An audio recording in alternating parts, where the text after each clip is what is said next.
Вопрос. За что Всевышний Аллах посылает беды? Жизнь каждого человека – это заданная свыше траектория. От точки отчета до результата. Все, что между ними – это многочисленная череда испытаний. Мы не помним, с чего начался наш путь, но Всевышний довел до каждого подлинную историю об этом. В Коране говорится о присяге, данной каждой душой. Каждый из нас на вопрос «Кто ваш Господь?» ответил: нет Бога, кроме Аллаха.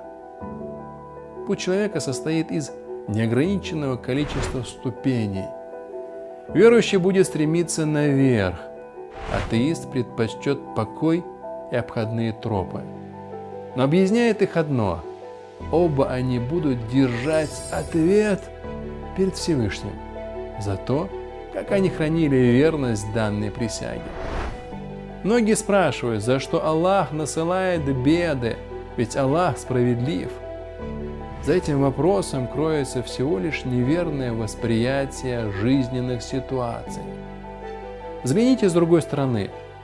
Каждое испытание – это поставленная Господом задача. И чем больше решенных задач в арсенале человека, тем более высокую ступень займет он перед Всевышним. Удивителен уровень веры соподвижников пророка. Беды и несчастья они воспринимали как средство на пути совершенствования. Лишив Всевышний человека возможности действовать и выбирать, потеряется смысл его бытия. Ведь человек развивается не в наслаждении от покоя, а в преодолении, в извлечении мудрости из любой ситуации.